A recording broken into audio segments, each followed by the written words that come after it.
patrons and subscribers, and the 2 or 3 of you out there who always press like on my videos. Welcome to the new show. I'm Random Rob, and today I'm going to talk about Alex Proyas' 1998 sci-fi thriller Dark City, about a man with no memory named John Murdoch, who wakes up in a bathtub to find out that he has apparently murdered a woman in his apartment and pursued by mysterious men in black in a city where it is always night. And I'm going to tell you 3 things you need to know about this somewhat forgotten classic of sci-fi. Number 1, Dr. Schreber, Expressionism, and Bradbury. John Murdoch, played by Rufus Sewell, is assisted in Dark City by the mysterious Dr. Daniel Schreber, played by Kiefer Sutherland.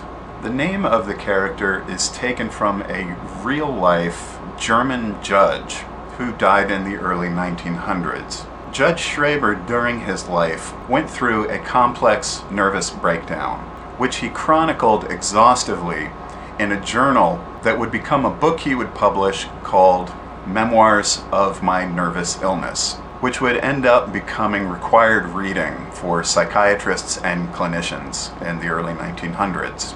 Schreber had been diagnosed with what at the time was called dementia praecox, which in modern language we call paranoid schizophrenia.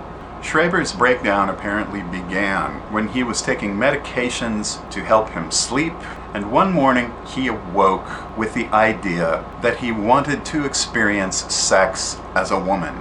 Schreber was unable to account for where this thought had come from. He didn't believe it was his own, and he began to believe it was implanted or left over from a previous life. And as he began to spiral further into hallucinations and madness, he began to form a complex religious cosmology around his experiences, which are too dense and abstract to get into in this video.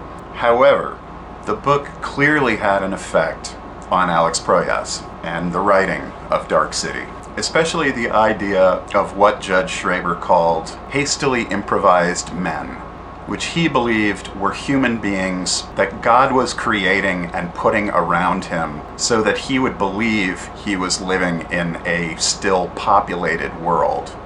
Sidebar, part of Schreber's cosmology had to do with the fact that the apocalypse had already occurred and that the Earth was primarily unpopulated.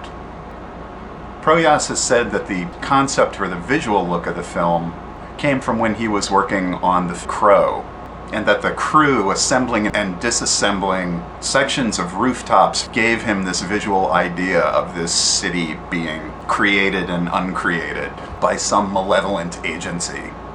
Dark City's visual design draws heavily from the German expressionist films of the late 20s and early 30s, particularly of films by directors F.W. Murnau and Fritz Lang. Many of the street scenes in the film have visual similarities to Lang's 1931 film M with Peter Lorre, and The Stranger's underground lair bears a lot of visual similarities to the factory sequences in Metropolis from 1927. The recurring motif of a giant face, a giant clock.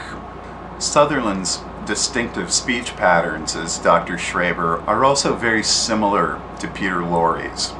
I wanted to mention Ray Bradbury because while he's never been cited as an influence for Dark City, I've always felt that the film's tone is very much in keeping with the tone of Bradbury's darker horror stories, like the ones gathered in the collection The October Country.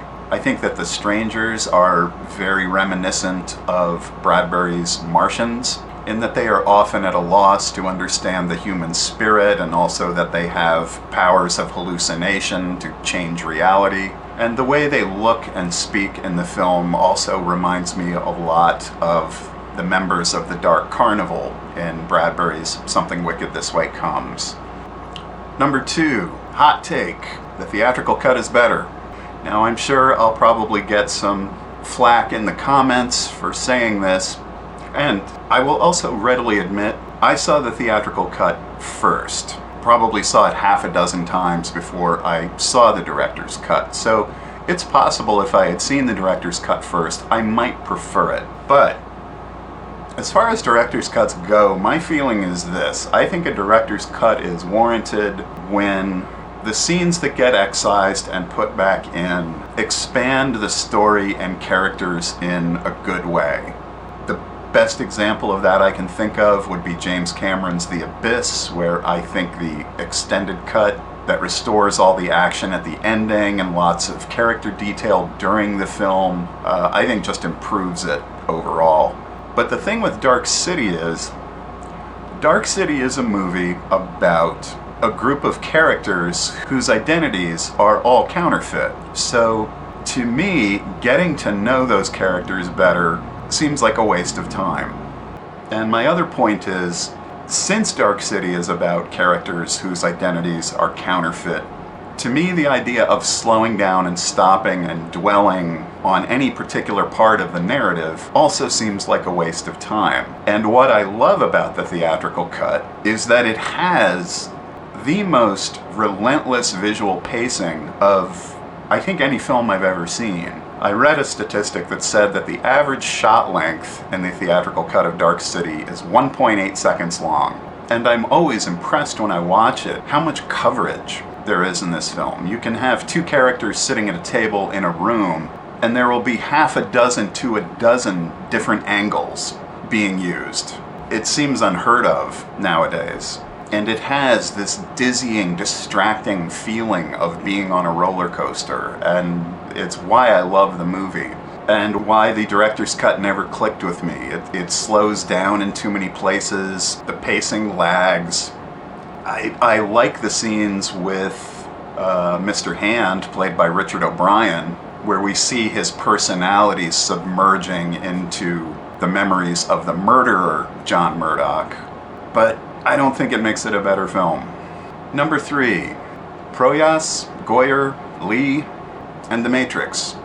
Proyas' original concept for Dark City was that Detective Bumstead, played in the film by William Hurt, would be the protagonist, trying to solve a series of murders in which the details made no logical sense, and beginning to realize that there was a conspiracy within the city to fabricate reality. It was screenwriter David Goyer's idea to center the film on the man who is supposed to be the murderer, realizing his identity was counterfeit and trying to find out who was pulling the strings in the city.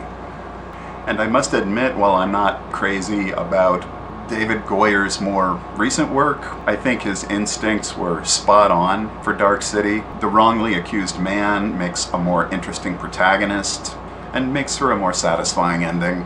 Sidebar, the interesting thing about the ending of Dark City is that it ends really in no better shape than it begins, in that rather than the city being controlled by the malevolent strangers, it's now being controlled by John Murdoch, and who knows if he's going to be a better demiurge in charge of that world than the strangers were. The fact that he recreates the city in the images of his childhood is in fact a pretty dark way to end the film, in that his memories of childhood are false to begin with. So, Brandon Lee. Brandon Lee was the star of Proyas' hit film The Crow, who died tragically on set due to an accident with a prop gun. And Lee had expressed interest that when The Crow was finished, he'd like to work on some new project with him. So it's very likely, had he not died during the shooting of The Crow, Lee probably would have starred in Dark City. And if he had, I wondered if the film had fared better.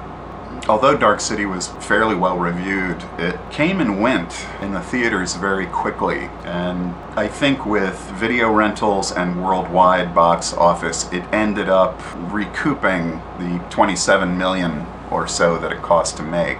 But it didn't make a profit. I think that's too bad, considering the following year, The Matrix would arrive in theaters and blow the doors off the box office. It's worth noting Dark City and The Matrix were both shot in Sydney, Australia, and that The Matrix would end up reusing the rooftop set pieces from Dark City.